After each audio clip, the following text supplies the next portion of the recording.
Ladies and gentlemen, Hard Nosed Derby Podcast. Where are we at? Remote, kind of. We're still in Monroe County. Yes, we are. Monroe County, little south of Paris. Yeah. We're in the Hammond facility. I just see cars. A couple cars in here. A couple trophies. Few. They look like they're all coming from our shows. More of that biased promoter shit. Looks like they had to move a shelf on a couple of them. Is that hometown boy type of shit? Mm-hmm. Okay. We are looking at a couple cars that, guess where they're going? Whiskey City. Yes, sir. Super stock class. Clean. Look good. They do look good. One is way, way close to being buttoned up. The other one is a long ways from the beginning. Oh, yeah. It's a little farther away. It looks like they're both down the short rows. Yeah. Which probably should. Because when this drops. It's 3 weeks from today, right? Yeah. Pretty close. What do you got left? I'm getting there. I'm fucking getting there. He has found out we always bust his nuts about running Mopar stuff. Steven has came to the dark side with some Chevrolet motors and transmissions. Last night was a motherfucker. And then he figures out how hard it is to get those figured out to the rule set that he is building to it wouldn't be shit around here. I mean, I would have already had it in. Like, done. Yeah. But the mounting situation for Whiskey City is, I mean... A little bit different? Yeah. Usually factory motor mounts mean you can run any factory motor mount that you can buy at a parts store. Mm-hmm. You know, I mean, that's just how that shit works. This is factory legal for that class. Yeah. So... Let's blame Cordell. It's probably his idea. Dick. And I think I might be the only motherfucker that it affected. Like, I feel singled out. So are you thinking out of the 24 cars that are going to be on the track, you will be in the only Mopar? Yeah. I would say in that class, well, maybe not, but I bet there's, from watching last year, there was not very many Mopars in that class. There was more in the youth class Yeah. than the stock class, but it looks like it is. I would say there will be a lot of old iron GM and new style Fords there, is what we'll see. Pretty common. Which is pretty common to what anytime I ever show up with a Mopar. Especially the Mopars I run. Because everybody else runs shockers and shit like that. Mm-hmm. I pick up the leftovers that they go in and buy all the shockers and shit, and then I'll buy whatever's left over sitting there. Cheap. Mm-hmm. Cheap. We did say where we were at today. We got a couple guests with us.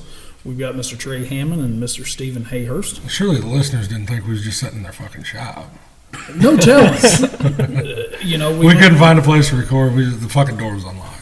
We're here now. You're not drunk today. Not yet. Yet. Enough. That was covered last week. Yes. Wow. Bingo. The fucking bar that's fairly local to us that started doing bingo on Friday. It's Shelbyville bar. We started going up there and playing bingo on Friday nights. Fuck me. First time I went, I think I won $140, but our tab was $160. And then last week, I think I spent $140. I was drunk at the end of it, and they did a blackout round. It was like $5 a card, and I bought 9 cards. I was a motherfucker trying to keep up with, especially drunk, like one-eyeing it.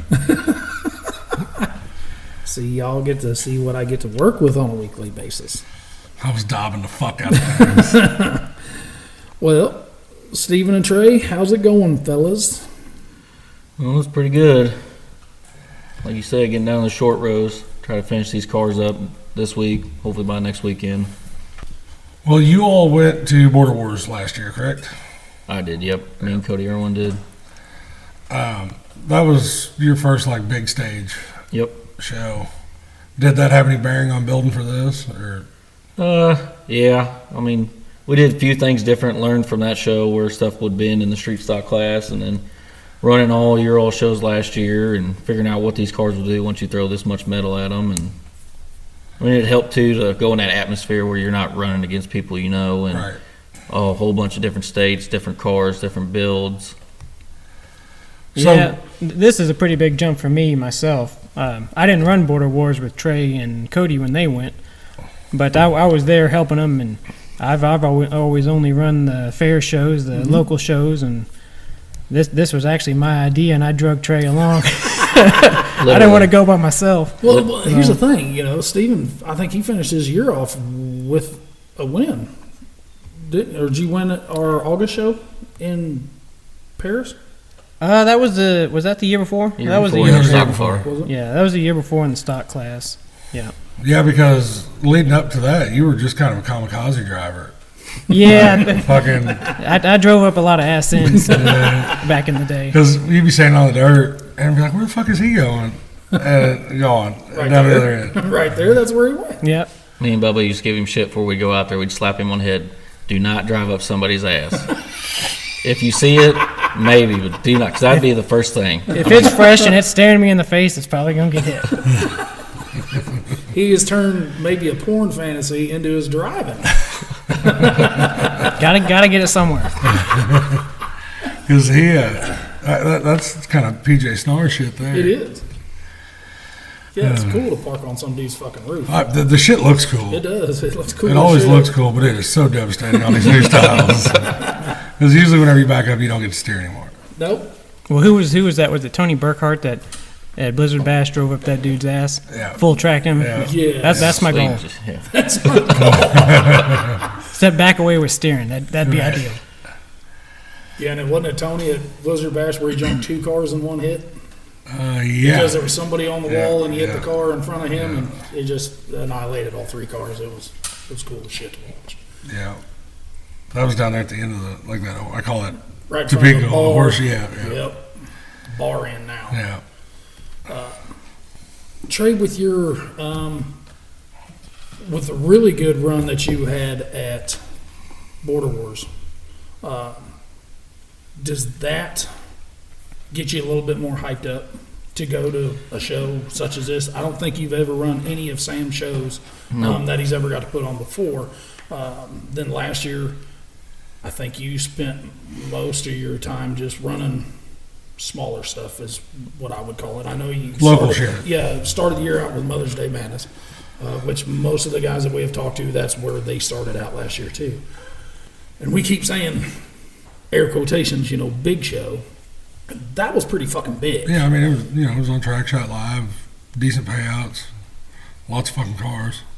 Lots of beer. I mean, and there was a lot of quality drivers there too. I mean, there was a lot of Blizzard Bash drivers at that show. So, did that play a part in how quick you were to answer Steven to say, hey, let's go? I wouldn't say it was quick. He poked me for about 3 weeks because we were finishing our cars up, and he brought it up that he wanted to run a big show.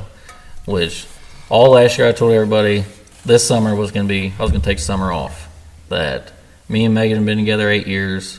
We had a little girl 2 years ago, so that's played a part in some that I'm up here a couple nights a week, weekends, and then actually when fairs start rolling around, she knows a few Saturdays of the month.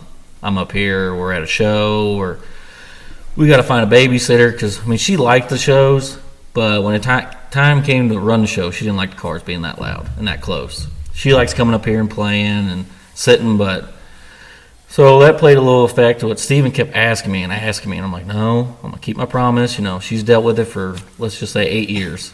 Shit, you promised this? Oh, yeah. Ooh. And I was like, we'll go. She wanted spontaneous family trips, just go where we wanted. We didn't have to go around a derby schedule. Well, he kept asking me, and I was like, fine, I'll go and ask her. And this was like at midnight. Catch her when she's sleeping? Yeah, I walked in there, and we were talking, and I asked her, and she just kind of rolled over at me. When is it? I was like, March. Okay, I don't care. I was like, you sure? Yeah, whatever. Just go do that. Have fun. I'm like, all right. A couple minutes later, she's just like, what are you doing? So I just paid for my spot. Why before you change your mind? Yeah, he texted me at like midnight. I'm in. All right, let's go. Yeah, she just looked at me. She's like, you really did? I said, yeah, so we're committed now. You told me to, woman. No, but yeah, she likes it, and I like going to different shows. I mean, Border Wars was a blast. It wasn't a blast. I always remember the highlight of the show. We were walking into the barn to get in our cars, and I was walking with Trae Hayhurst, and he's like, "Count how many red cards are there." I said, "All right." He's like, "What'd you get?" I was like, 16. He's like, "Woof." I was like, "Why?" He's like, "That's how many are going out there with us." I'm like, "Oh shit." I was like, "How many we got?" He said, 5. So that was pretty nerve-wracking when we were getting in the car, but it turned out all right. We all stayed down in our corner and beat it down where we could, and then when it came down to it, we had to go down there, and there was just too many Nebraska people. Yeah, you drove the wheels off that car. You got 5th, or was it 5th or 6th? 5th. And that, to me, that's pretty damn good going up there your first time. Yeah. Square body it Lincoln. depends on what you're running against. I mean, because it's not like any of those Nebraska guys are. And especially what you took out there. Yeah. I mean, I got a lot of shit for taking square body Lincoln, but that's just what I've always liked them. We knew how to build them. Trae and Rob gave me some pointers how to tweak them a little bit, make them better. But which also I don't hit the hardest. I think too much into it, and everybody gives me shit. But when I'm out there, it's slow mo for me. That this shot that's going to hurt me more than what's going to hurt him. So I'll veer off and take the hit instead of taking it. Which I get shit for that, but for the first 4 years me and Cody ran, we junk a car every Madison. Mm-hmm. One summer, I think me and Cody Irwin built 10 cars, and it was just me and him before Steven and Cameron came on. So after that, I was like, you know what? I kind of like to win or get something. I said, yeah, it's cool to go out there and junk somebody's shit and junk yours, but when you got to go back and fix that thing or build a whole new one, I was like, all right, we need to Stub change it something. after every show. Yeah, I remember those days. Yeah. And before you were allowed so many plates. Like back then, you were allowed 2 plates. And you just dealt with it. You pull it down, go make a run. Pull it down, go make another run. But that's what is so good about the Whiskey City thing is it's all one and done. There's no heats. You don't got to fix nothing. we've talked about the good and the bad on that. Like, if you go out and you have a shitty run, you don't get a consolation to come back and play again. Yeah. So I think that has stepped everybody up, especially their checklist. Like, if you go, every shop I've been in, there's been a piece of cardboard or a piece of paper laid down on the ground or on a bench or whatever that's got a list of what needs to be checked, what needs to be looked at, and they're not just looking at that once and marking it off. Yeah. I mean, Like Trae's got it marked on his hood. yeah. I mean, you've got to. Because with a one and done, like, if you go out there and something fucking stupid happens, that's just what happened. Put the motherfucker back on the track and go home. You go step on your dick, that's one thing. Yeah. But we have talked so much on mechanical failure, you don't, that part always sucks, but you don't want it as a maintenance failure because you forgot to tighten something or Steven forgot to tighten something. Because I'm sure you guys work on each other's cars. Yeah. You know, your Trae's not solely working on his, Steven's not working on his. You both are trying to get them knocked out. So now you're trying to backtrack steps. Fuck, did he get that? He get that tight, just like what we were talking about the other day. Yeah. And There's you're like, work well, and you work. work, so you're doing it twice, essentially. Because anything that you do on his car, he's going to check, and vice versa. I mean, that's just how that shit works. Just because you don't, I mean, you can't leave it all up to human error. Yeah. Yeah, and we got a a heck of a shop hand. We call him a shop hand. Cameron Cloven, Soybeans his nickname. he'll give me shit for that. But he's kind of our third eye. He was checking my car over the other day, and my trailer arm bolts were looser than fuck. Didn't catch it. I probably would have rolled on the track with it. But he shook them and they were loose. And you better tighten those before you go out there. He tightened them and just little shit like that. Yeah. I mean, it's just 100%. like he hates me when I talk about it, but I can probably tell you there's not very many people in our listening group that has changed out or pulled more 9-inch axles than me because of racing. He still checked me just to make sure, you know. I mean, we had the axles out of that thing 3 different times. Just putting the rear end under it because it's fucking heavy. I didn't want to bench press it with axles in it. Let's just put it that way. And being leaf sprung, fucking little different game. They come in from the side and all that bullshit. Yeah. But yeah, I mean, I don't know. This is going to be an experience for you for sure, both of you, because Border Wars was big, but this is inside, and I don't know. There's something about being indoors that changes the fucking atmosphere. I've always wanted to drive down a tunnel. Just going to the arena through the tunnel's got to be badass. Yeah. I picture it all the time. Let's just hope. I usually have to Let's shit. just hope they have brakes. Yeah, that happens. Trey, how'd you get started, man? I Well, can answer some of that. yeah. Growing up, my dad would derby with Steven's dad, so I was always at the shop. I was the one that got to paint the cars. When Dad, Mo, and Larry get them done, I would get to paint them whatever I wanted, do whatever I want to them. So I was growing up watching Dad, and then he retired, and Fucking bagger. he is too. There's only 2 of them trophies up there, his and some of our riders. Well, like you said, the shelf does drop down because he did win a few Madisons, so they're a bit taller. He makes sure every time he comes in here, man, why is that one so taller than everybody else's? Oh, that's mine. Well, the man did try to park in my lap at Shelbina. And he still fucks with me about that because I'm watching him come at me, and I thought, this is going to suck.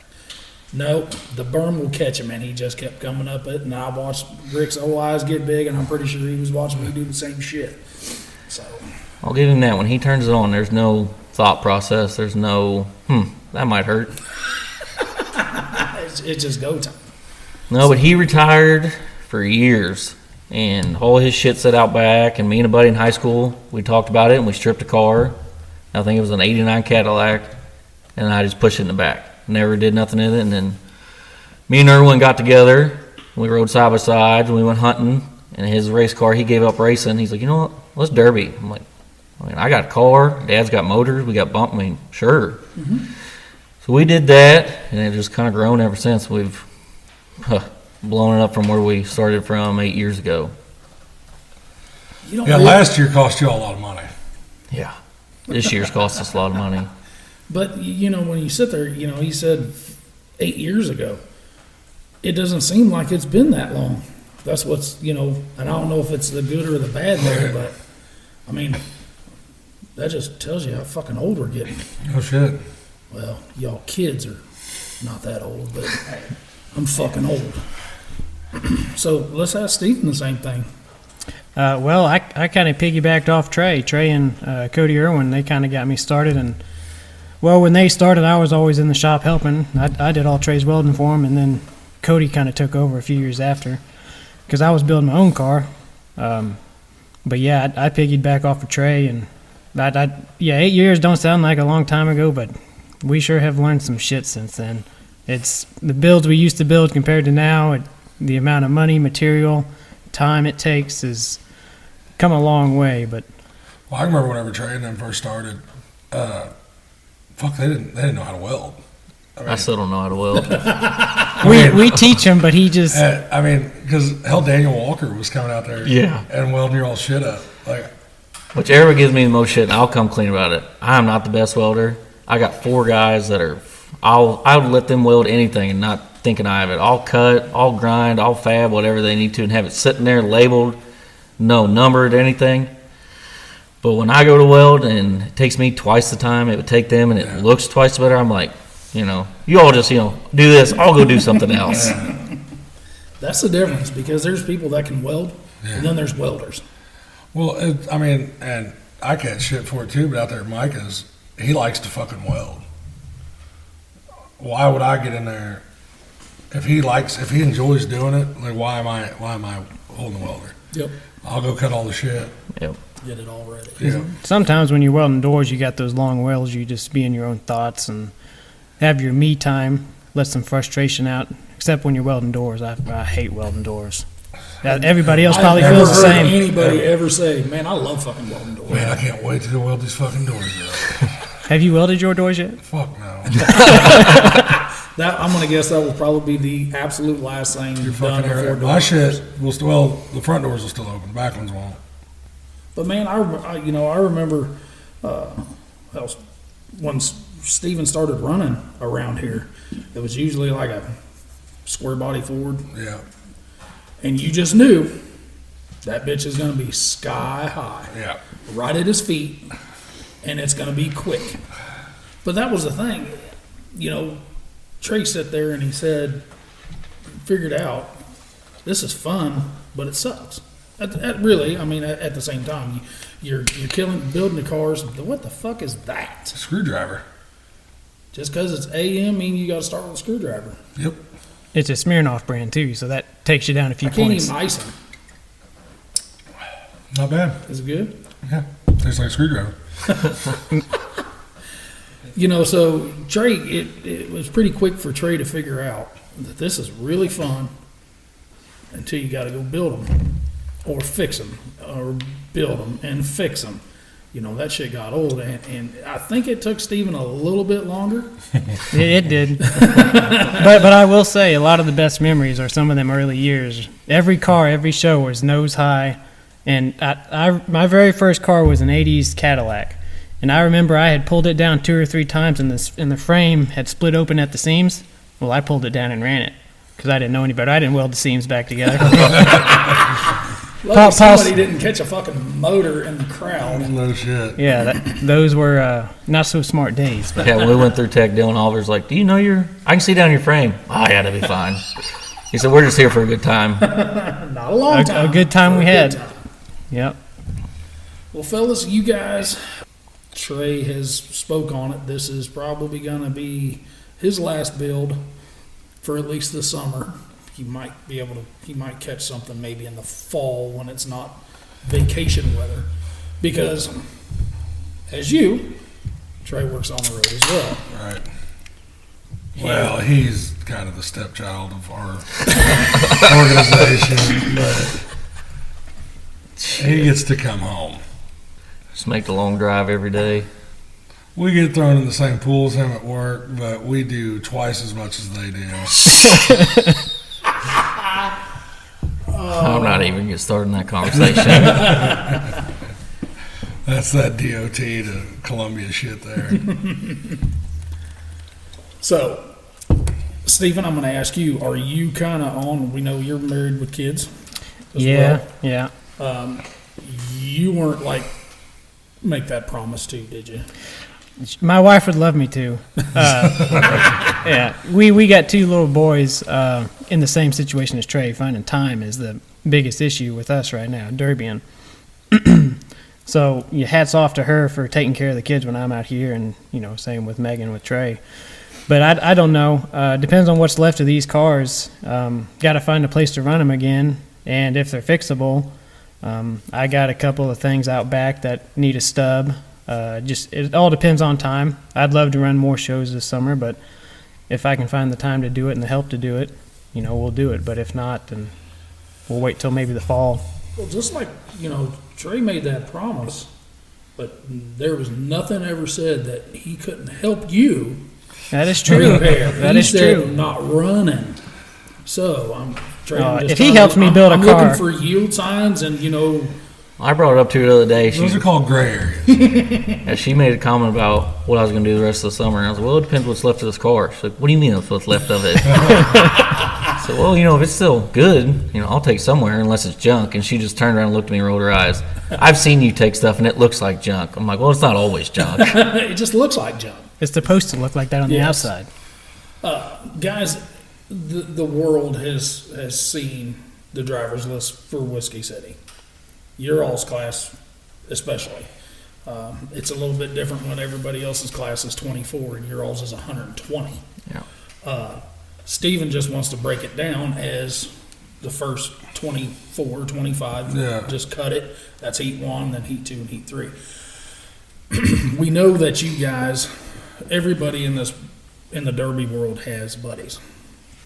Some of the guys you went to Border Wars with, your guys, your buddies, and even some new guys that you have started hanging out with, in the Derby world as well.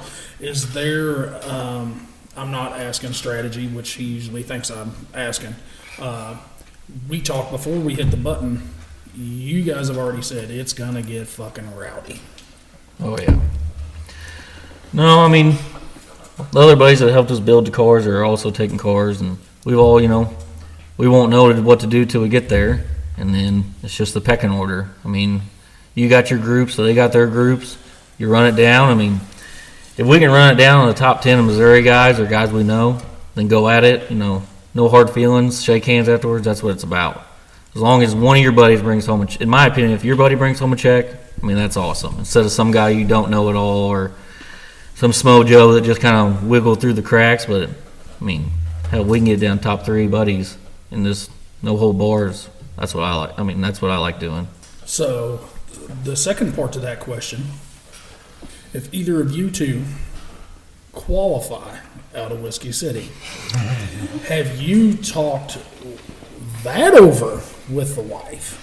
Or when you signed up, did she even know that, hey, this is a qualifier? You probably didn't tell her that. You left that shit in the gray side, right? Yeah, because really I didn't even pay attention to that because I wasn't thinking about making it that far. I already told all them, if I get top 10, I'd be tickled to death with the drivers list like that, the caliber of the show, as many people as are going to be there. I'd be tickled to death with that. Mm-hmm. But the last couple of weeks, going from shop to shop, helping people, we've all joked about it. Like, motherfucker hasn't been at my shop. Wrong class. Yeah, we don't know what to do. Stock class. If it came down to it, yeah, we'd probably make the drive. We'd probably build a car and go out there and see what we could do. Well, hopefully it comes down to that. I mean, it'd be tough. Well, that's what you want. I mean, I Yeah. hope you're going out there with the intention on it coming down to that. I'm just going out there not to be the last one and do good. My fear, I just don't want something stupid to happen, like Oh, yeah. battery cable fall off and you not realize it, or hinting at Trae at Higbee. Teddy just got lucky on that one. Transmission, something with you left a bolt loose on the shifter or some shit. I just don't want something stupid to happen. Shit I happens. want to have a good run, good long heat, and hopefully the 10, 15 people we know going aren't in the same heat as us. Well, We can spread it out. So what you all got going on, as close as you are with these cars, you ought to be able to check and double check all that shit. But that's the thing. Hell, they're going to check and double check, and then they're going to get there and they're going to check, and then they're going to go through tech, and probably have to. They're probably not going to get through on the first time. I mean, I think every builder, except you, when he's like, I want to get through on the first tech. Well, We'll see. I mean, I should. you should. You really should. It just kind of takes some talk to back somebody down a little bit, Yeah. you know. Yeah, because there's going to be some things that we discuss in the tech line. I already know that. Like, Yep. There's going to be discussions that are made. Like, I mean, there's some shit that they're going to be like, but I've already got a loaded gun. So I'm glad Cordell doesn't listen to this. he'll be all right. We can send him this one. So I'm just going to take fucking Derek with me. He can argue with Cordell. won't be the first time. Probably won't be the last time. Is that? I'm trying to sit here. When you guys pull through that tunnel at Whiskey City, Trae's first indoor derby, Steven's first big show. This is, I know that, like I said, Stanton was big. That was a big show. Oh yeah. Border Wars was a big show. The crowd was huge out there. You know, we got to see it. It's different when you've got those people on outside bleachers and shit. And whenever you get in that fucking arena and all those chairs are facing towards you, and that's what it feels like. I don't give a fuck if there's 50 cars on that track. It feels like everybody is looking at you. So it's a way different feeling. You know, like in Paris, you know, we've had 3,000 people there. It's different. They're all at, they're at the beer garden. They're fucking around down there at the end of the track on trailers. They're talking and all that bullshit. All eyes are on you when you pull through that tunnel. Whenever they announce your name and you pull out there on that track, there's not another fucking car moving around you, and everybody in that bitch is looking. So the atmosphere is just completely different when you put this shit inside. Yeah. Yeah. Because that's what people are like, well, I run Mayhem or, Spring X, and that's awesome. Those are fucking killer shows. But like Hot Springs, even, whenever you're down there, just that fucking inside, there's not all that outside distraction. You're not looking back in the pits at what's going on. You're not turned around in the bleachers and shit. Everybody's just right there what's going on. Yeah. Does the outcome of that chance of qualifying, does that play a part in how you guys plan on driving? Well, it doesn't matter to him. He bags anyway. So Who you pointing to? Clarify. Both. I'm going to go both here. Say, man, fuck this. I qualified for South Dakota. I qualified for Gold Rush. Is that in your brain as you're on the track, or is that going to play no part in finding the skinny pedal? Not at least for me. I mean, it's not going to be there initially, but if we get down to 5 cars, 4 cars, then yeah, it's going to enter the brain. Drive a little smarter. But I plan to go out there, have fun. We've put some time into these cars. They should be hard cars. Like you said, skinny pedal down, have a good time. So he's staying awful quiet. Well, my deal is, are you going to wait for somebody to set the pace, or are you going to try to be the pace setter? I always wait till see what somebody else is going to do. Because a lot of that's going to depend on the draw. Because you might end up with 15 drivers that are fucking balls out. Yep. Drivers, and if that's the case, they're not going to wait. Yeah, you ain't got a choice. I mean, they're going to back off the fucking line, and that's how that's how it's going to be. But you may draw the more conservative drivers. Mm-hmm. You might get, Whitaker and all them that are very strategical drivers. Santel and all those guys. Like I'm not saying that Santel and them don't run hard, but they're strategical drivers. They're shot placers. They have a plan from jump. Yeah, and they've run so fucking much that it's not. They don't have that. I bet they don't have that nerve going in there. They're going out there to do work and work alone. We've talked about them guys so much is that they don't ever get rattled. Well, nothing rattles them. I know everybody gives me shit about talking about Rob all the time, but watch him pull on the track. Like there's not that big nerve factor. Yeah. He pulls out there on the track and he knows where he's going, what he's going to do. I mean, he knows he's already got that plan. He's going to work at that point, not going out there and trying to establish where the fuck he's going. Like he already knows. If he's out there on the track with this many different drivers that he knows is going to be going after him, well, he's going to put the front end over here, and I'm going to work this corner. But you take people like Trae and Steven here that have only been running. I mean, I know it says only 8 years, competitively for 4. That's fair. But they don't have the experience, and especially in this setting. Yeah. I think that'll play into your drive style a bunch. Oh yeah, I'll see what the pace does, and I mean once we realize our heats, kind of get a game plan, the pecking order, who we need to take out first. We need to go ahead and take out a big namer, get them out of the way, or kind of see how they fall out, or see what other guys are going to do. But usually, I'll just wait till somebody hits me, and then I'll just turn it on from there and see what it does. But I don't know. With big names like that, I know what my car can do and what I can do, but also I know what other guys' cars can do. And if they're a better builder, which, I mean, a lot of people probably are compared to what we know from years, that you just basically got to outdrive them or hope that you can do something and another teammate will do something else. I know that, I was fucking with Greg Neal the other day because he's running the same class I am. I was like, well, I say after they drop the flag, me and you just go down the corner. And it'll look like 1,000 ways or a million ways to die in the West. Like, don't mess with us. We're over here. We're fighting. Leave us alone. It's a hard fought battle over here. Because I plan on having no stickers left on the side of my car by the time I'm done.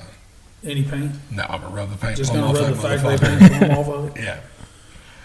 The show of this magnitude, and we keep saying that. Sam's gonna have to start paying us. This thing is huge. Yeah, you guys are advertising the hell out of it. You have guys such as, like Steven just said, Don Santel, Bob Whitaker, Chris Collins. You got guys who are very technical and still run hard.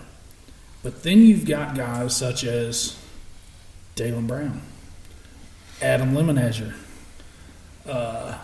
and I can keep going because those guys are strategic but still run hard as shit. Well, I mean, you got PJ, and I mean, Yes. all those guys. I mean, they're out there.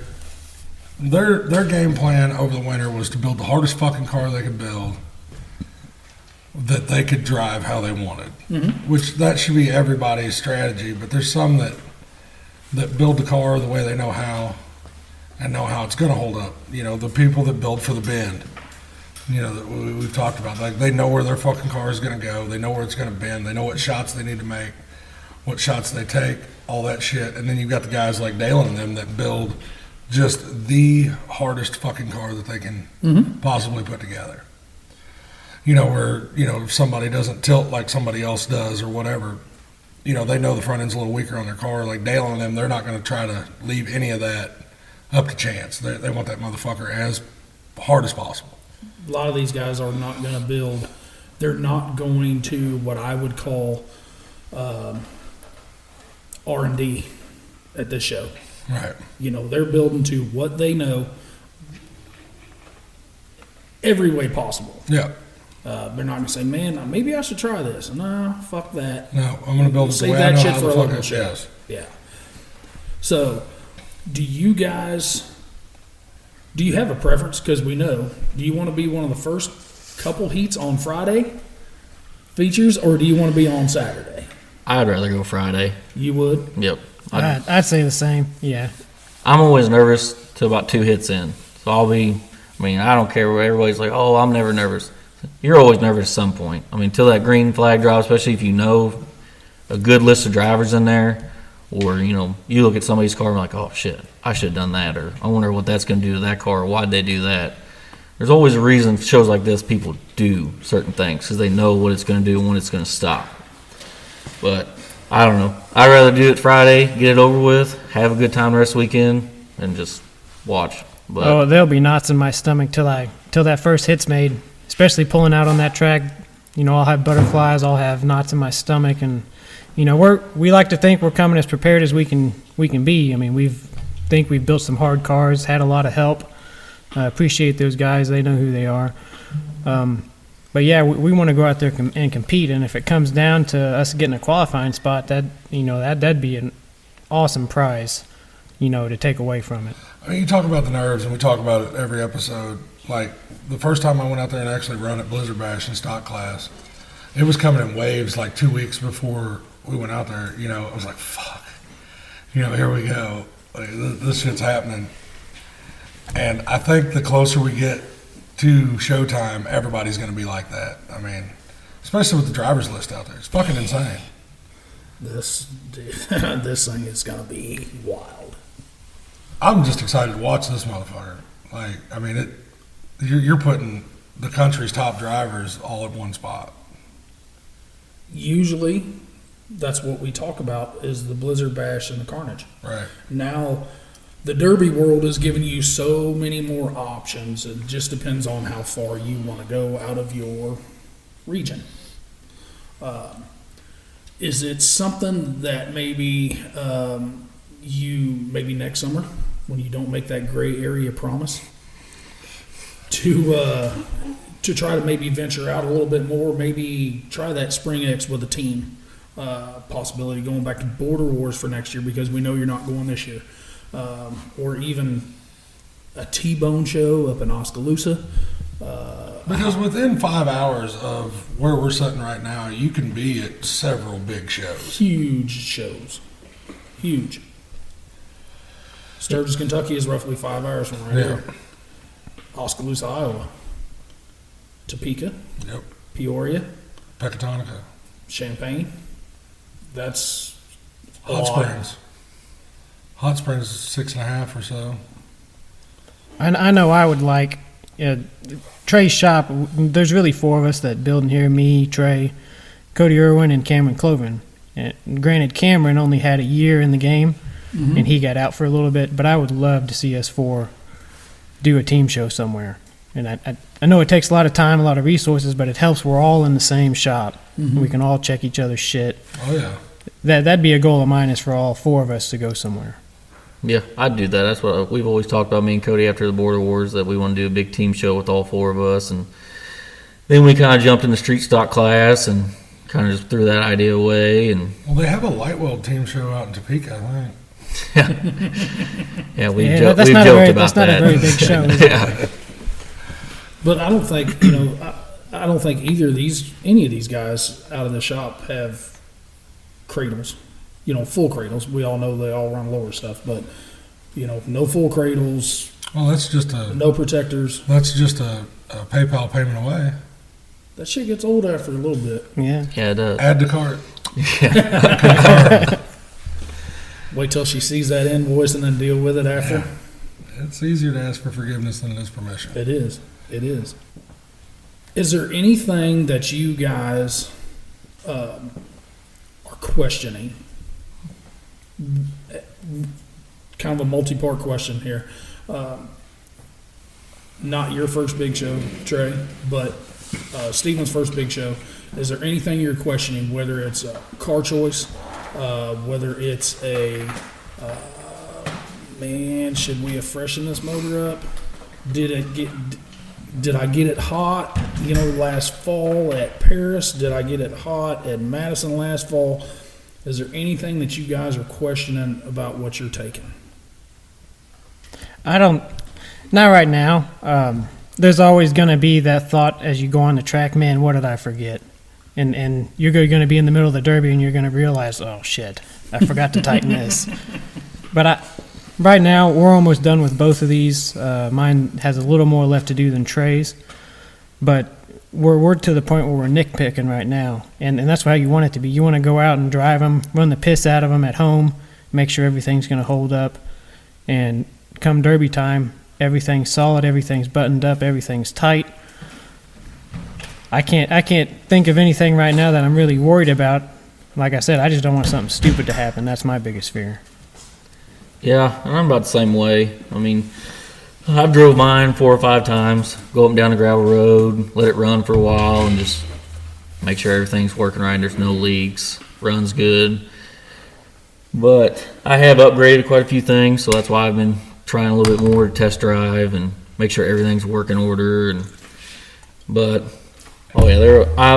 Mine's technically probably been done for 2 weeks, but every time I come in here and I work on his, I'll think of something on mine. I'll walk over there and write it down or look at it, which I'm real bad about it. I usually push him and Cameron pretty hard that I like to be done 2 weeks before the Derby.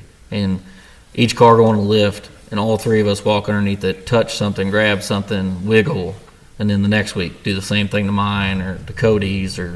So the day of the Derby, we load the cars, we load the tools. There's no ifs, ands, or but what we didn't do. And especially a show like this when it's just a one and done. And that was part of the attraction to it, was you didn't have to fix nothing. So you want to make sure your stuff's right going into it so you can last the one heat you got and make the most of it. 100%. Because you don't have a do-over with this show. No, we can't all Pecatonica. Yeah, I mean, that's a do-over. If they'll take pre-runs, which they won't. Yeah, I think that's all fresh on Yeah. for that street stock deal. Let's back up into some of the local shit that they run.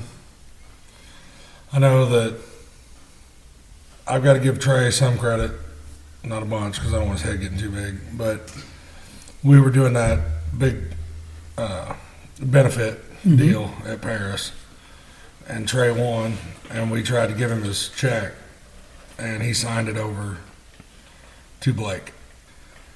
And that kind of shows that what this Derby community's worth, what they're capable of. Yeah. And you didn't even have a second thought about doing that. Like, what did you just? Well, me and Megan talked about it 'cause, we just had a little girl, and I've known. Blake's helped me with cars. I've hunted with Blake. I've always known all them guys real well, and that's just devastating to anybody that happened to them. 100%. And we were talking about it before I went out there. Megan always gives me a kiss before I put my helmet on. She's like, "If you win, are you going to donate your money?" And I laughed. I said, "Well, yeah, if I win, sure." I said, "But I'm probably not because the track was full that night. Yeah. It was a hell of a stack of drivers and good cars, fresh cars, pre-runs." And then afterwards, they just asked me. I'm like, "No, I don't want it." Yeah. Because I would like to help anybody out in a situation like that. Because I couldn't. If that was me in my situation, I would. 100%. I would have been devastated. But that kind of shows you what what you deal with the Derby community. I mean, how Just us dumbass rednecks. yeah, I mean, we keep going back to that. You know, yeah, that just shows the progress of what a bunch of dumbass country boys wrecking each other's cars, what it means to everybody else. You know, and since we're on the topic of that, I think we ought to probably bring up the Bobby. yeah. A lot of the Go ahead and guys take a second on that. A lot of the guys that know Track Shot Live, Mr. Bobby Brockway lost his life this week. Yep. Shit news, great dude.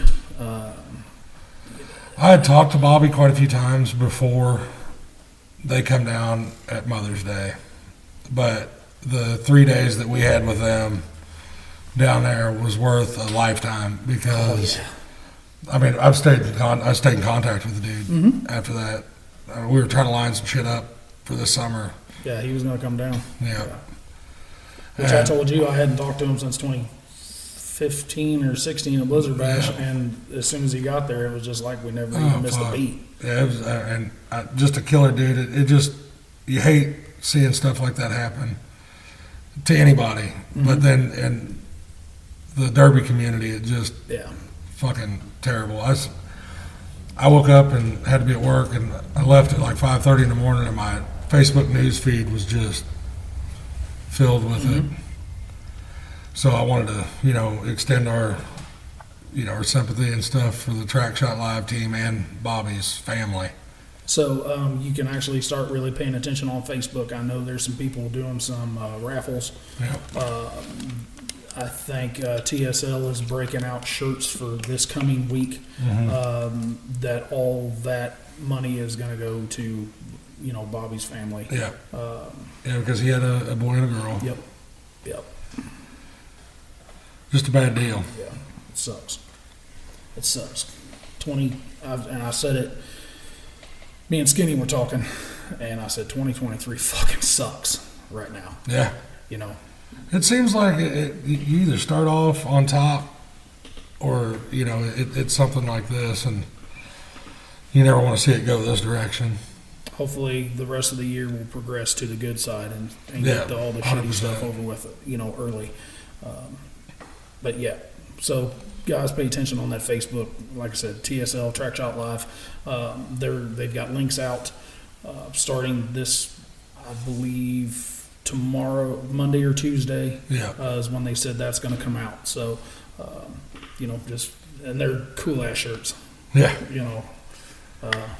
Well, fucking Bobby was an icon.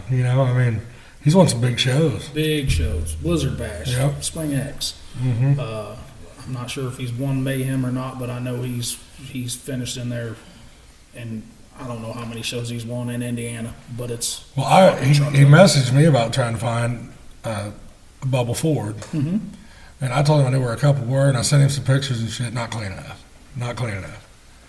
Because he was actually in the middle of a build. Just got his motor. Yep. Like I said, Derby World lost a great dude.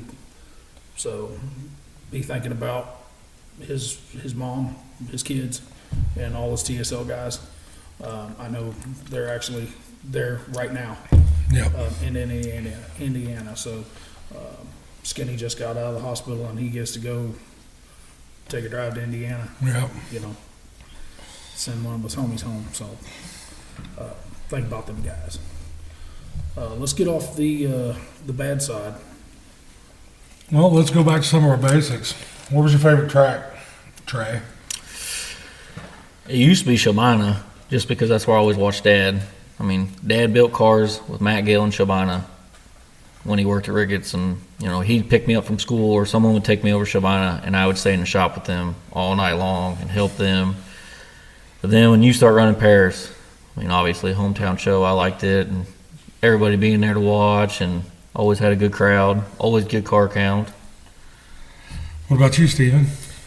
Yeah, I'd say Paris was probably my favorite, not just to give Filthy Promotions a shout out, but you guys, who are those guys? Never heard of it. You guys did a good job with the track, and the car counts for each of those shows were always on par. There was always a bunch of cars, good competition, and your family being in town and friends being able to see you run that, didn't want to make the drive to some of the other Right. places was probably my favorite part about it. That Paris, we've talked about it several times. That one's gone.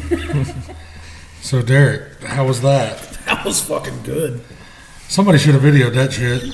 I was thirsty. You got some more, we could I recreate see it. that. Teddy's going to disagree with me, but we tried to have the best track that we could everywhere we went. And I'm not busting Teddy's nuts at all. I'm not. Go ahead. Yeah, go right ahead. One shit track that we had control of. Right. It decimated every other awesome, unreal track. Well, you've heard that old saying, right? You Yeah. build 1,000 bridges.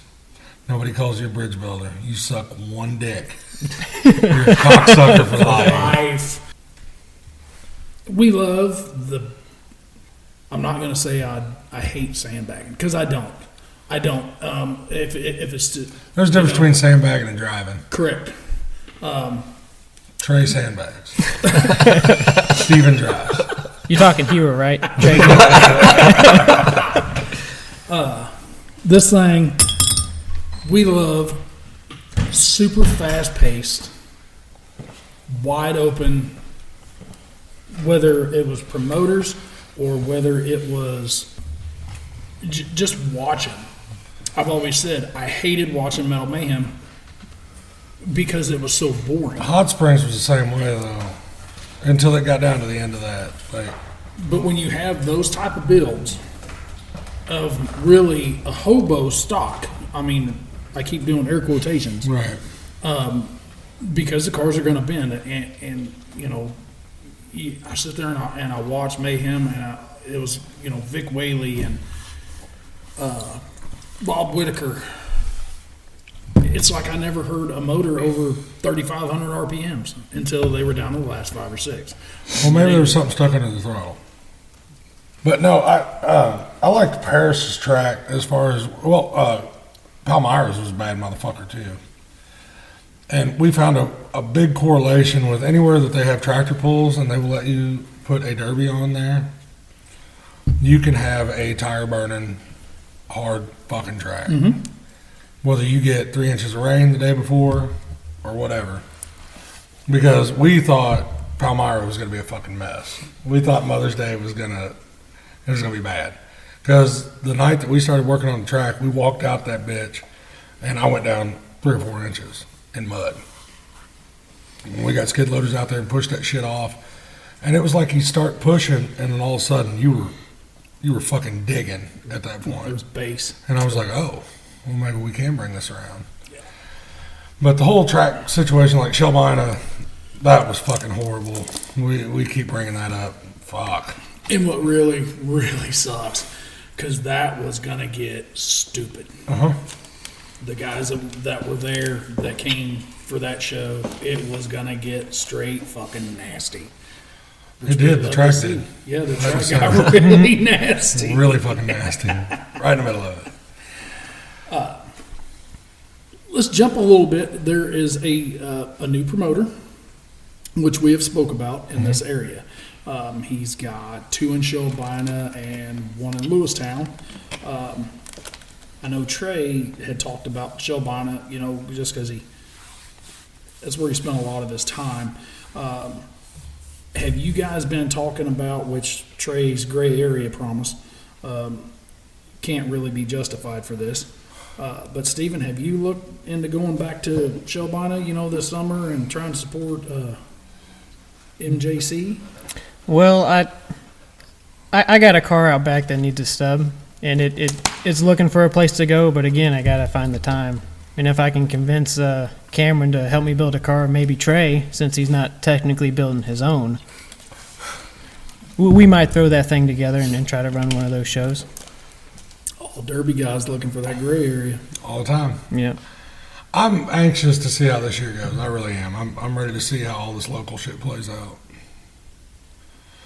Because we've got two more that run a lot of local shit that they're headed to the big stage. Mm-hmm. I mean, yeah. where you guys would have normally spent all winter building cars for around here this summer, you all built one car for Sam. Yeah, I mean, a couple of weeks ago, Austin even said, we got, 5 or 6 runs out of one street stock car. Right. And I think this last year in 22, Trae he started with Mother's Day, but you got to run that a handful of times. Yeah, 5 or 6 probably. Yeah. So I think that's what a lot of the guys are wanting the street stock for, is because you should get more than just a couple runs out of it. Yeah, way better than a stock car. And then they got rid of that fucking class. Yeah. Not everybody got rid of that class.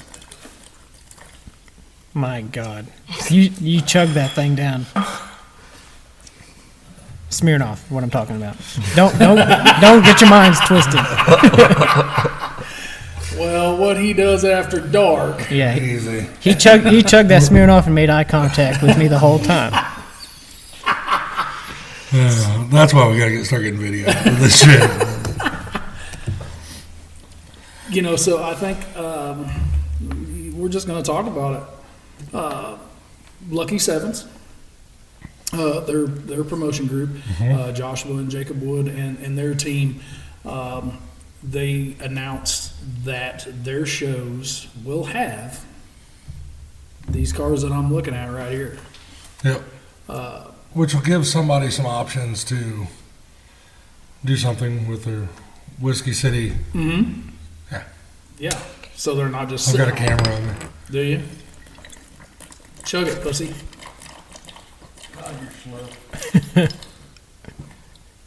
I'm kind of impressed. Was I'm that not a gonna lie. screwdriver? I don't taste it.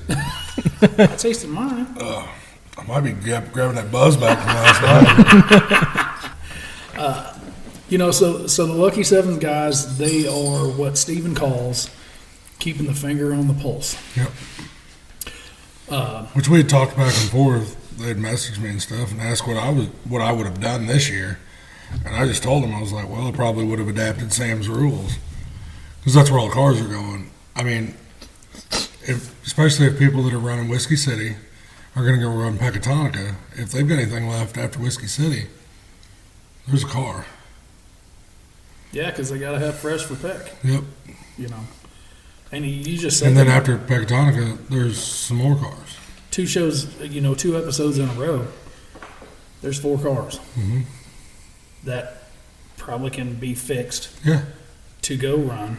Well, there's enough people around here that are running both of those shows that would have made my class if I could have got half of them. Yes. Because all I was ever looking for was enough to do one and dones anyway. Yeah. Because out of all the shows that you all run of mine, I don't know that you ever run heats, did you? I don't think so. No, I'd rather have one and done. You fucking ain't right. It's Everybody actually been a long time since we've run a heat show. Yeah.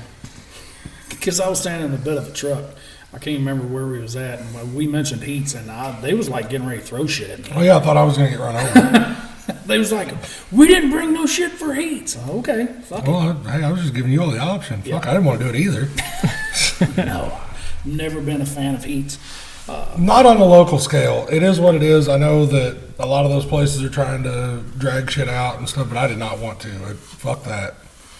But Let's when go. that's the 4 difference hours when- and get the fuck out of When here. you've got, an average of 70, 80 cars, you don't want people there at 1, 2 o'clock in the morning. Well, I think my deal really stemmed from, I can't drink if I'm promoting. And everybody else is having a bunch of fucking fun around me, and I'm standing on the dirt doing one of the worst fucking jobs out there. Like, Mike Rowe had that show, Dirty Jobs. I want to start one called Shitty Jobs. And they just fucking follow me on my day-to-day. From Because Thursday to Sunday morning. yeah, everybody's just fucking hanging out, and you're standing up there on the dirt, and they're all fucking hooting and hollering and having a good time, drinking beer and shit. And you're like, well, I guess I can do that at 2 o'clock in the morning whenever we get done. Yeah. And you don't even feel like doing it. But if we were wrapping those shows up in 4 hours and tore down and ready to go, everybody was still hanging out at 10:30, 11 o'clock. Well, you could get off the dirt and you could go talk to people. You cannot do that if your show lasts till 3 o'clock in the fucking morning and it's 4:30 before everybody gets out of there. Yeah. And then you got your lovely wife that can't walk because you all are coming off COVID, and we've been there for 14 fucking hours. You got people fighting in the parking lot and just trying to get him to get the fuck out of there, knock him out and put him in the truck and take him home. Yeah. But like, I've seen a lot of those shows where they had, you know, a 20 car stock count, and they're like, all right, we're going to run heats, and we're going to take 4 out of this heat, 4 out of this heat, and we're going to take 3 out of the consi. I'm like, you fucking cocksuckers, just put them all on the track and let them run. Mm-hmm. But no, we're going to get out there and let them fight down to 3 in each heat. And bag their dick off. And I have already just demolished their, either that or they run hard in those heats, demolish their fucking cars, and then you've got a shit feature on your hands. Yeah. Yeah, and usually I only Whenever have I do- whenever- enough cars to consi. Oh, we're taking 4 out of the consi. Well, 4 show up. Yeah. So everybody gets to go. Well, why the fuck? You just defeated your purpose. Yeah. Let them all run.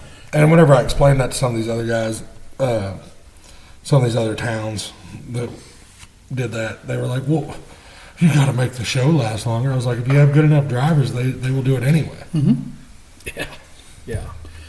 Add a class, pussy. So, guys, with the wife and the kids, do you guys have maybe a set game plan of how long you guys are wanting to do this, or are you just going to ride it out until the divorce is threatened? Until Mama says? I'll ride it out till I don't want to do it no more. I mean, I watched my dad do it my whole childhood. And, I mean, he just retired again last year, which I'm sure he's already talked about because we got a couple cars out back. And when Stevens brought it up to build a stock car, I was like, well, I got a car out back. We can probably throw it together real quick. And that's when the old man is, well, I could drive that.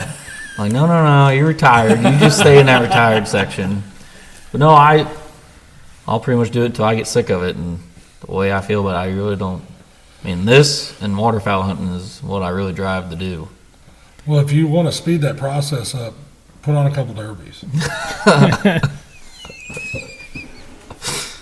Just probably don't even got to do a couple. They just do one. Yeah. That's what you all should do right there. No Paris Derby. You all are You- taking a you- fucking year off. You did a fine job. You Right oughta- there. How many people told us that? And we're like, probably not. No, thank you. I'm just telling you. I mean, you all are taking a year off. You're not building cars. Right there. That'll get you in the game, but keep you out of the game. Right there. I mean, you said we got to have 6 friends. We don't have 6 friends.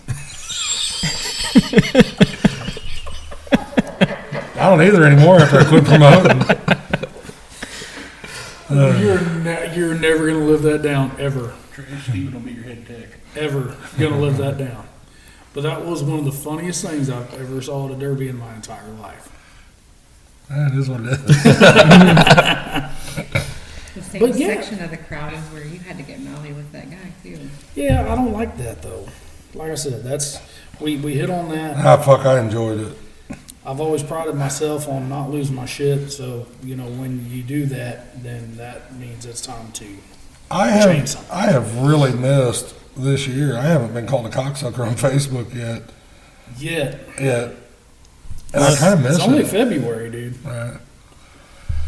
But like I said, we're going to Peoria in 3 weeks, so that could come quicker than you were thinking. Very true. I did get a phone call the other day. Hey, when's your fucking schedule coming out? It's out. 0. Yeah. You haven't posted your rules or anything. Yeah. No, the future for me, and my wife will probably kill, both of our wives will probably kill us for saying this. We've already got so much invested in these cars, and if you really think about the money, now granted it took us 8 years to accumulate all this. It's not like we just spent it this year. Yeah. I mean, little pieces here and there accumulated all these parts. So I'm in it for a long time. My wife will hate me for saying that, but this Whiskey City show was just the stepping stone into hopefully some bigger shows. Blizzard Bash, would love to get to that eventually. Maybe Spring X, some of these other team shows, would love to do those. So Now, last year you got to dabble in a little bit of dirt track racing as well, right? Yeah, my father-in-law, Brad Callison, got into that with Gary. You can't talk about Brad on here. He's too much of a local legend. Oh, okay. Him and Gary Wilson go way back, and they got into racing again. And I think Brad has since retired again, and Gary's still rocking and rolling. But yeah, I was thinking about racing for a little bit, but it just didn't. It didn't work out for me. Because circle tracks suck. Well, if you have the mentality that you want to hit somebody, that is not the place to do it. You better get a picture of this. Trey's opening a alcohol beverage. Cayman I'll try Jack. it. Cayman Jack wanna try it? margarita. What flavor is that? The regular one, I think. No, Regular that's Cayman Jack. strawberry. margarita. That's not You want bad. strawberry? Yeah. I'm gonna crack me. Yeah, I love the sport. Love the camaraderie between the guys. I don't see We're all drinking myself. something. So we've got a Busch Light, we've got a couple strawberries. We just all need to take a drink at one time, boys. Cheers. Hey, this one's for Bobby. Yep.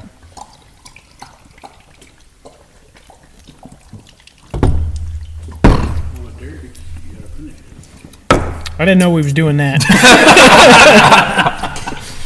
I took a drink and they chugged theirs. You good?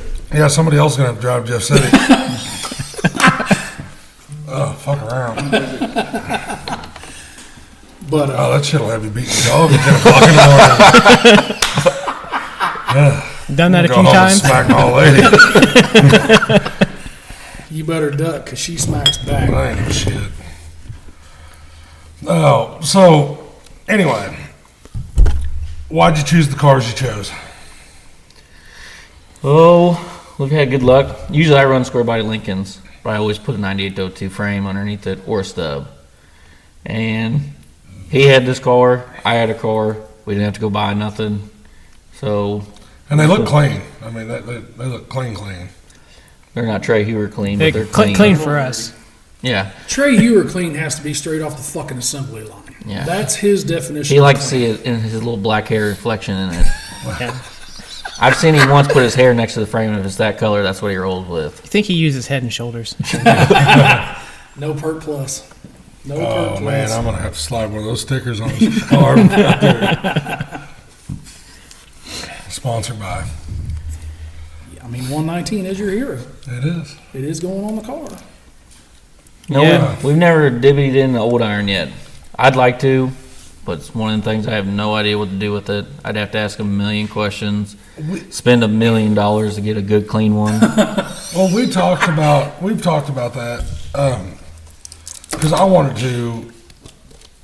I've always, I like going against the norm because I've owned a slug of these fucking new styles, and usually traded them for Mopars, and everybody's like, "You're a fucking idiot," Here I was trading, a 9802 for a fucking M-body Mopar, and they're like, "Why in the fuck would you do that?" Well, I don't know. Nobody else is running them. I want to run one. So I went and bought those Y-framers and was going to try that. Well, I bought 2 of them, and I was like, well, I need like 6 to try to get them figured out. So you hear a lot of guys, well, I'd like to try the old iron deal, but you're going to have to go buy 6 of them motherfuckers Yeah. because like everybody will help you, but they're not going to tell you. Right. They're not going to tell you everything I mean, they know. they'll push you in the right direction, but you're going to have to jump 2 or 3 of them motherfuckers before you figure out what you're doing. Well, that's the thing with these new styles. We've junked many a new styles, and we're just now getting to a point where we feel like now, we've had some help. Right. I'll give everybody that, but we're just now getting to a point where we think we've got them as hard as we can possibly get them. Well, and that's how that shit works. I mean, it is.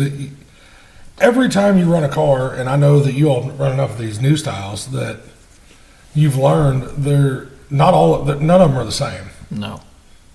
None of them bend in the same spot. I mean, you can kind of ballpark that shit. Like whenever Steven was running the square bodies, they were going to bend under the door after you got the front end figured out. Like that's what they were going to do. The rails were going to go. Yeah.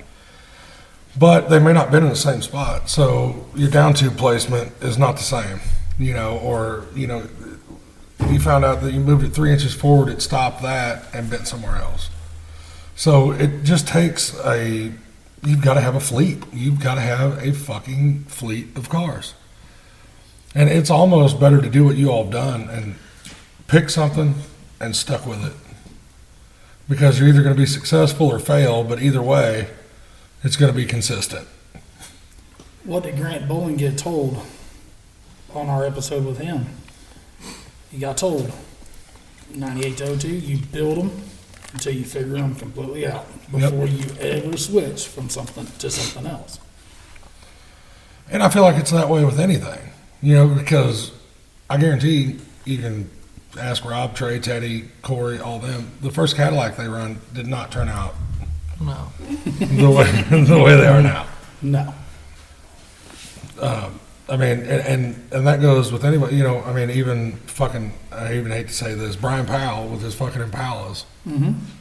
You know, I mean, the first, I mean, he admitted that. The first couple that he run were trash, which I mean, he still sucks, but I heard he was your idol. yes, that's actually Daddy.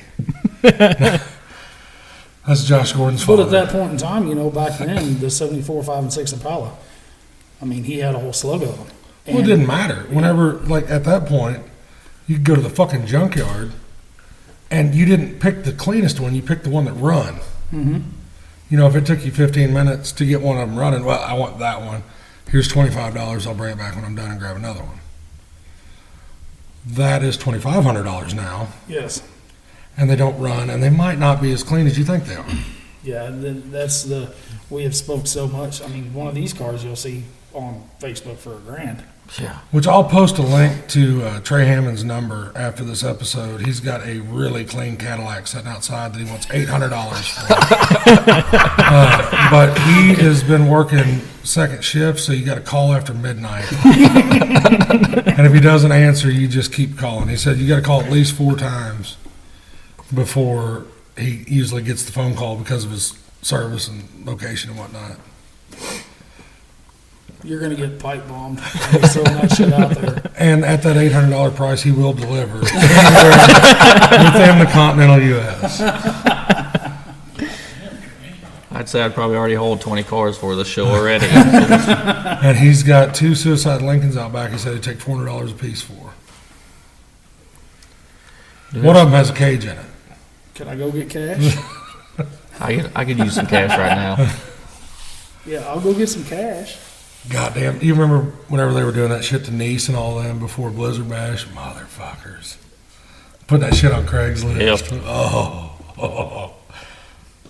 There was almost fistfights over some of that shit. Yeah, I understand the practical joke, but, you know, when my shit's getting blowed up in the night, yeah, I'm going to get mad. I can only take so much. But, you know, these dudes, sitting there looking at them, you know, they done these right. Without a doubt. We ought to back up a little bit. And what was the first shop like that you were building out of? Not like This this. is what I like. I like this one. This is what I like to start with because it's great. The adaptation that comes from where you start to where you're at now. Because I remember coming out to Santa Fe. Yeah. I was fortunate enough where I rented a house for my brother-in-law. There was a 100 by 60 shed. And when I moved there, Shed. you could pull a pickup in it. It was a shed. Yeah. Well, me and Cody hold, I think, 3 dump trucks load of scrap, 4 dump trucks load of trash. This fucking thing was just full of bullshit. Storage. Yeah. They bought it from a farmer to square off their land, and he grabbed some things and then left. So my brother said, if you clean it, you can do whatever you want in there. And it was half concrete, half dirt. The concrete side is where they used to store grain. So it had slanted walls, everything. So we ripped the slanted walls out. And then we start building cars in there. The fucking lighting, it looked like you had a candle. like 4 candles Yeah. set up. Ceiling, I don't even know how tall Dark the as ceiling. hell. You could drive a damn semi in there. I come out there, he called me one day and told me to come out and look at something. I come out there and I was like, I don't know what you want me to look at. I can't see a fucking thing in here. Yeah. And that's when I went to start working construction. And that's when that big paychecks start coming in, and I just start throwing it at that shed. And we got lights, and we got more outlets, and then we finally bought a lift. I still remember Didn't have a lift for years. Yeah, me and Cody bought a lift, And I think the first day we put a car on it, me and him sat underneath it for like 2 hours in a chair. Like, what the fuck have we been doing the last 4 years? Jack stands, jacks everywhere. Tractors picking things up and just leaving them in there. Oh, yeah. Real safe. Oh, yeah. Yeah, but it was good because of the size, because we would build 5 cars in it, because that's what my dad would run. And then we'd help build his car. Well, we would build his car. Hey, no. He'd come drive it. I'd junk it. And then me Isn't and that Matt, what Trae does with Rob now? pretty much. Thanks, Dad. And then I bought this place about 2 years ago, and Mennonite owned it, and he was a welder. And I was like, oh, fuck yeah. That thing's going to be set up, going to be sweet. We walked in here. 2 of the lights worked. There were barn swallows flying everywhere, square bales, fucking plywood was just hanging off. I'm like, oh my gosh. But a lot of time and a lot of money from everybody. We spent about 4 weeks painting new lights, building the storage, getting everything lined up. We tore down, it had living quarters in it. We tore all that down, opened more space, and moved the lift in here, and we can build 5 cars in here comfortably. Used to be a leather shop. Got a wood stove now. Didn't have a wood stove before, so we were always in bibs. Cold as hell. Yeah, everybody would be fighting over the damn salamander, who's standing in front of it. We joked about that this last winter. I'd come, when I go to work in the morning, I'd start a fire. So time everybody got here, it'd be nice and warm.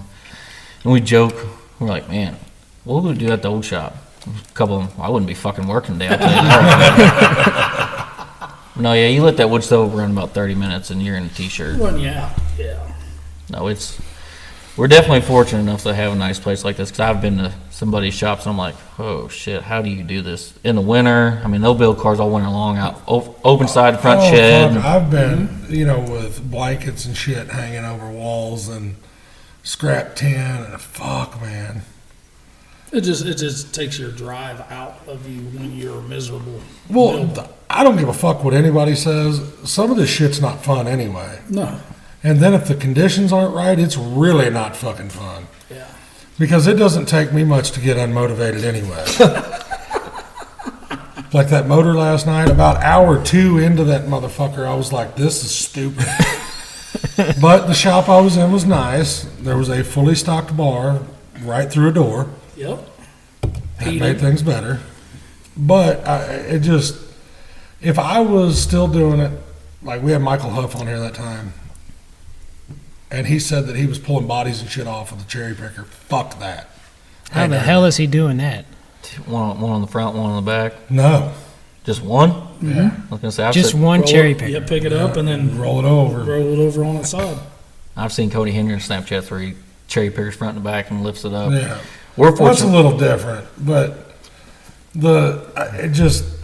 fuck that. I'm not doing it. I'm not fucking doing it. I changed that one transmission in my fucking driveway in that car to go to Quincy, and never will I ever do that again.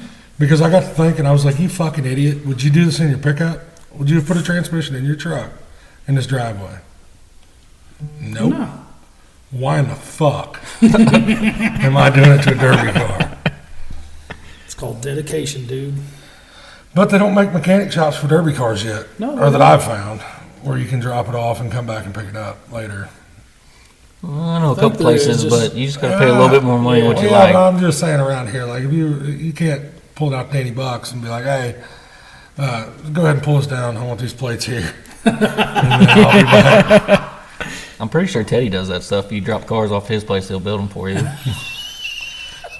You just leave him a note on the dash. There you go. Yeah, we'll post his number and I got his address, so I'll drop it. This shit's starting to get scandalous. No, we're fortunate enough We can that stop all that for $25 a month. no, I piggyback off my cousin a lot. He's got a skid loader and he's right down the road. And during harvest and spring on the weekends when we're not working in here, I'll go work a full weekend and he'll just write that down as skid loader use. I put 2 or 3 hours on it on the weekend. We pull bodies, we move cars. Usually, if my brother and them aren't in the hayfield, he'll leave me a tractor here, just an old Ford open cab tractor. It does the job enough we can move one of these cars in and out of the shop after the derby, or That old tractor's hauled more cars and probably more than it's hauled hay. But I mean, there's a lot of it because there's still a lot of guys out there that are building on dirt floored, little single bay shops. Kudos to them. Yeah. Wouldn't be me. I mean, shit, I know people that's got a decent shop with a lift in it, and you got to build your car outside. Because you can't walk through the fucking thing. Yeah. You got every tool known to man, but can't get in the fucking shop. Yep. Hell, the first couple derby cars I built was on the gravel floor, helped them and stuff, and I'm like, oh my gosh, this is what it's like. Yeah. I mean, Dad and Matt Gill's old shit, it was just a hoop barn. I mean, had a little blown insulation on it, but Yeah. it was just colder and shit out there, but they always did for years. I've always been fortunate, which, you know, I mean, like out there at Moe's and shit, like there, like he always had a good shop, fucking wood stove, like no lift, but still concrete, heated, tools you needed. Yeah. Because hell, I see a lot of those guys, you know, that are running like gut and goes and shit. They're like, They have no shop. Well, let me go grab my tools, and they pull out a fucking 250-piece Harbor Freight set. There's my toolbox. Wrenches and Yeah. ratchets and no power tools. Yeah. You know, Because I wouldn't start in on one of these cars anymore without cordless fucking tools.